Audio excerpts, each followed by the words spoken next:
What's up, everybody? Welcome to Podcast Now. I'm Alex, and in this video, I want to talk about this inside story at Suicide Squad, how it failed, what went wrong. Jason Schreier did a really good breakdown, and there's a couple elements to it that I think we have to discuss, including continuously, more and more, as time has gone on, Sefton Hill becomes a major target of, we cannot let this guy just go, peacefully into the void, into making his own team. He has to answer, I think eventually at some point in his life, he has to answer for some of this stuff because it seems like a lot of it comes down to him. I don't know about Jamie, but specifically Sefton is mentioned multiple times in this article, along with, WB in general. I think they had a lot to do with it as well. So let's read the article. We'll read some of the highlights. I don't want to read the entire thing. And obviously many people are pointing to the part where they say, they're helping Hogwarts Legacy do a Hogwarts Legacy director's cut, right? Kind of all the studios are now almost working together. That's a big part to it. And they also say they are going to pitch a new single-player game. That's a huge part that a lot of people are speculating online. We'll get there. But I want to talk kind of about the failure first, and then we'll talk about what's next for Suicide Squad. So buckle up. It's an interesting read. Okay, so pretty much it starts off by saying, David Haddad, went to the studio, talked to them in mid-February. The game was failing. The game lost them a lot of money. Schreier, again, puts the $200 million loss directly on Suicide Squad. We've talked about that before. I don't know if that's entirely fair. And then he starts to break it down. Behind the scenes, according to interviews with nearly 24 people, the development of Suicide Squad was a tumultuous affair plagued by countless delays. The game failed for a number of reasons, including a constantly shifting vision, a culture of rigid perfectionism, and a genre pivot that was ill-suited for the studio. So then they talk about kind of the origin story of Suicide Squad. So they talk about the 2016 movie, and then they talk about how at WB Montreal, they were working on a Suicide Squad game that was struggling to gel. With the stakes heightened,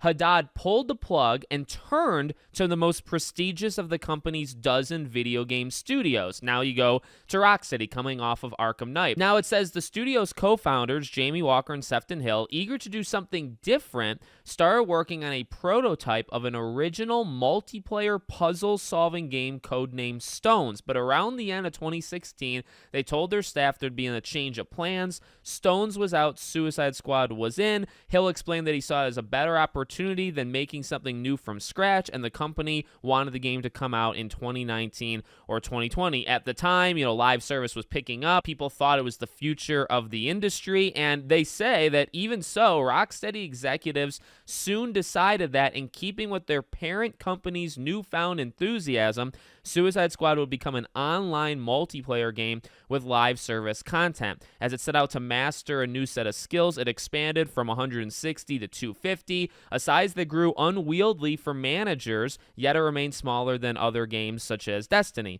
During the early days, the studio kept its work on Suicide Squad a secret, even from new hires. Several people who came in would be surprised what they were working on. Many would depart as a result. Over time, the leader's vision kept morphing, most notably switching from an emphasis on melee combat to focusing on guns. The change left some staff members wondering why protagonists such as Boomerang, known for fighting with his namesake weapon, would suddenly pivot to gunplay. Then in 2020, after years of delays, they revealed it. The project's massive world and 4 playable characters were a significant increase in complexity from the Arkham games. Engineers, under the impression they were rushing towards a deadline, prioritized short-term fixes that later proved to be hindrances as the release date kept pushing back. Staff members sometimes waited weeks or months for Hill, the studio's perfectionist co-founder and director of the game, to review their work, creating a bottleneck that further slowed development. He scrapped big chunks of the script and struggled to convey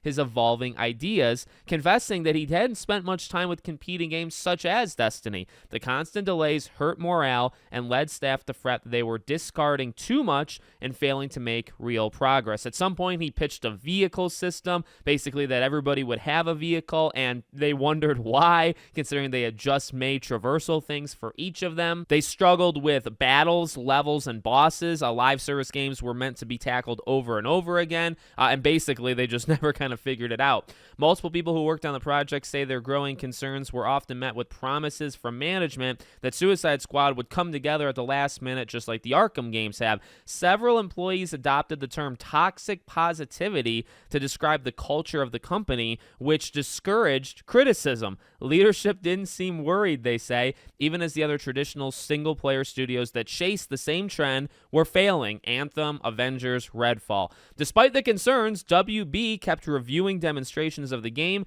and sending good feedback, praising the graphics and saying they expected Suicide Squad to become a billion-dollar franchise. Now, fast forward to fall of 2022, the co-founders leave, they make their own studio. They didn't say really any reason as to their leaving, and later they told potential recruits from Rocksteady that they'd have the opportunity to make a game free of mandates and pressures from a corporation like WB. Not long after, Suicide Squad was shown. It didn't go well. Then they delayed it, but they couldn't change the live service parts to it or the looter shooter parts to it. Then they released the game. It was obviously panned by critics. And then in terms of the future, they say they're not pulling back. The company's not going to experience, cuts, mainly because between its dozen studios, the company are still understaffed compared to competing publishers. Many of the studio's employees are now working to develop a new director's cut version of Hogwarts Legacy. At the same time, according to people familiar, the studio leaders are looking to pitch a new single-player game, which would return Rocksteady to its roots. Okay, that single-player game is most likely a Batman game. I think if you're going to get actually like an Arkham Origins 2 or, Arkham Legacy, as we used to call it, in terms of a future thing, I think it's coming from Rocksteady. I think that's what they're doing next. Now, many people are disappointed by this, right? Because they're saying, and I get it, they went through all of this to learn that live service wasn't a match for them, right? And it is pathetic that it takes going through 8 years, 9 years to understand that. I mean, this is where I just really don't understand the industry, right? You have so many high-paid people. You have so many people that are supposed to really understand the craft, okay? And you end up having a lot of, I think, business people that don't understand it. But even the developers themselves, right? At any point, Sefton and Jamie should have been able to stop this and say, this isn't working. This isn't a match. We need to do something that's more up our alley. So that part is just honestly a disgrace that it even needed to happen. And yes, to go back to Batman, I know people want different, DC superhero games. Look, at this point, let them make, 4 years, give them 4 years, make a Batman Arkham game, go back to something you feel confident about, make a game that maybe makes you some money so that the morale is high, the confidence is high, then make another single player game that's different. I mean, you're looking, 5, 6, 7, 8, 9 years down the road to get like a new DC superhero game that's not Batman, right?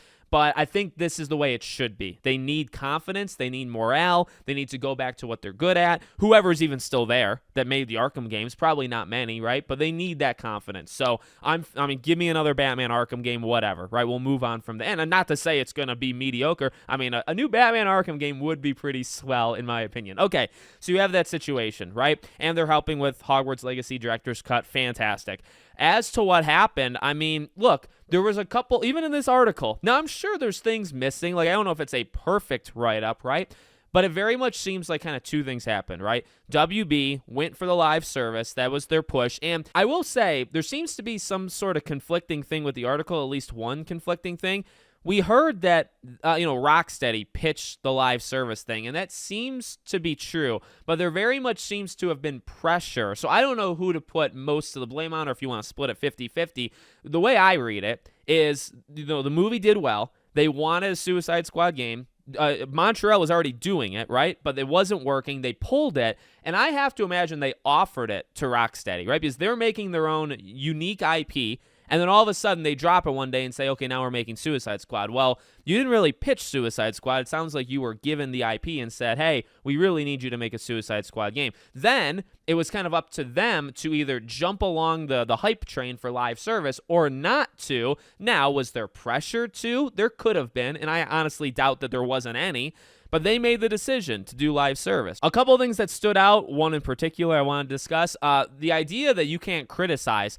Oh my dear. I mean, again, like, you people are in the gaming industry. You people are making games. I'm not talking to like the lower levels, the people that are on their first day of the job. I'm talking to some industry veterans that have been there for a long time. How do you not know like how to find that gentle medium, right, between being like too hard? You don't want to be too hard, but you don't want to be too soft. How have we not figured this out, right? Here's the thing that I've learned when I did martial arts. Okay, I was taught martial arts for a very long time. I taught it eventually, and I train on my own right now and all that jazz. Okay. One thing that my instructor, amazing man, what he would do is he would do like a compliment sandwich where he would say something you did good, say something you had to improve, and then end it with another compliment. And he did it better than anybody I've met in my entire life. I don't know why it's so difficult. I mean, look, I'm not perfect at it either, but when you're in the industry, how is it so hard? So yeah, you don't want to be like a dictatorship where the executives have 1,000% say, everybody else is their slaves, which it kind of sounds like it was a mix, right? Because they couldn't criticize anything, but then also they were waiting for Sefton for like months to review their work. So they were all kind of in the situation where they were waiting for the master, to do his thing. But at the same time, like nobody, not even like, it's not like people were criticizing too hard. They weren't criticizing at all. There's a balance. And you normally hear the other side of things. You normally hear that the gaming industry, again, it is too like master versus apprentice, like the master gets too much say. You normally hear that kind of stuff, right? Or a gender thing or whatever you might end up hearing. That's normally what you hear. In this case, it's like, oh my God, you took it too far the other way now. Like, you have to be able to criticize. Let me tell you something, everybody at home. You got to be able to tell people what they're doing wrong. You have to, especially in a business where you're making a lot of money or you want to make a lot of money. You're making games for people's enjoyment, but you're not supposed to just put out garbage. Like, you want to put out games that people are going to really like. In order to do that, you're going to sometimes have to call people out. So that really ticks me off that was, I mean, like, you can tell I'm starting to get more animated and vocal. How was that even allowed to happen? Like, was that Sefton? Was that, Jamie, or both of them? Or that is unacceptable, right? You can't be attacking people and putting people down and putting people in the doghouse, but you also can't sit there. Meanwhile, there's a fire in the other room and say, no big deal. We're not even going to address that fire. We'll do it we'll do it when the game comes out. You can't do that. Just like in the same way that you can't go and take their face and smash it against their monitor. Like, you can't do that either, right? There's a medium there, though, that for some reason, these people that are paid like hundreds of thousands of dollars, they don't understand it. I don't get it. And it really, that ticks me off, because that stuff should not have to be explained. That stuff should just kind of come naturally to people, and clearly, I guess it's not. So I don't know. I don't know what else to say. I mean, you hear it. I read the entire thing. It is very, very sad, how it all happened. But to nail again on these co-founders, onto Jamie and Sefton, look, they have my respect forever for what they did with Arkham. Arkham is not only important to like the superhero gaming industry, but the gaming industry as a whole, right? Like, I really think it continued to help or made a big impact on that narrative focus. You know what I mean? And the fighting combat. I mean, oh my dear God, it did a lot. And those two were heads. Those two had a lot to do with it. So they'll always have my respect for that. But, you read this and, even as we started to talk about, a few weeks ago, like, look, these two left right as it was getting like to the moment the game was supposed to come out. It sounds like they were jumping ship before things got too bad. You ever heard like the captain goes down with the ship? I lose a lot of respect for people like them that perhaps, they saw the writing on the wall. They did it themselves, it sounds like, and they just ditched them to let the ship sink. And then they have the nerve to say, hey, as they're sinking, people are falling into the water, right? The Titanic has sunk.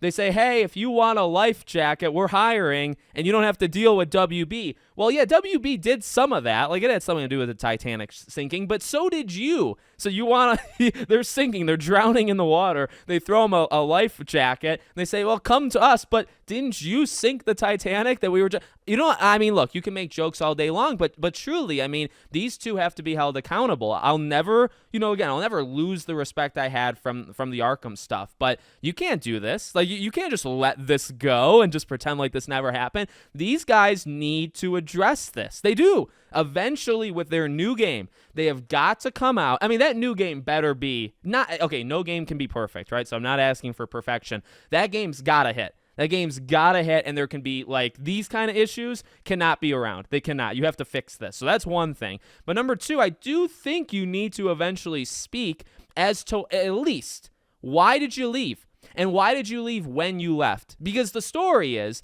they left because the game was just about to come out. They thought that they did their thing. Is that actually true, though? Because the game ended up getting delayed another year. So now, the distance between when they left and when the game released, it's even bigger. And then also, they did that. So, you know what I mean? Like, especially now this article really throws Sefton Hill under the bus. He's coming up with concepts late, and people are like, no, we don't really like that, but he makes them do it anyway. He also doesn't review their work, which slows things down by months. Like, what is he doing? So, like, these are things that I really think you got to... You know what I mean? You can't push, you could say, well, Alex, they're just rumors and speculations. We don't comment on rumors or speculations. This is Jason Schreier. This is from, he said, dozens of Rocksteady employees. Like, I don't think this is fake. I think much of the industry wouldn't think this is fake. While the industry probably doesn't like Schreier for, like, doing these things, I think they know that he's on it and that he gets people to talk, basically, right? So you can't ignore this. This directly throws, specifically Sefton Hill, but really both of them, throws them under the bus. And it's like, you have to address what happened. Why did you leave? Why didn't you stay to the end? Take it. Take the hit. Because you did it anyway. And it just makes you look worse that you left early, because it still is your fault. But now you didn't want to go down with your ship. You wanted to abandon ship early, like a Jack Sparrow. But you know what? He came back in Pirates 2, so he's good. These guys didn't come back. I think my blood pressure has raised, throughout recording this video. So yeah, I think that's all I have to say. Get back to doing what you're good at. Please, for the love of God, knock this stuff off with no criticism, BS. Like, for the love of God. Again, I don't want them staying 24-hour shifts. I don't want them, being smashed against like a keyboard if they do something wrong, or they have to do like a Harry Potter thing where they write, and then it carves it into their hand. I don't need that, but I also don't need them to say, hey, that sucks. That's really bad, but we literally are just not going to talk about it. I'm not going to address it. We're going to allow that to go into the game, and there will be no talk about it from this point forward. We can't have that either. That is not how any kind of collaboration works whatsoever. So, yeah, there you go. Let me know what you think in the comments. Make sure, as always, you're subscribed to the channel, bell icon turned on, and I hope to see you all on the next one.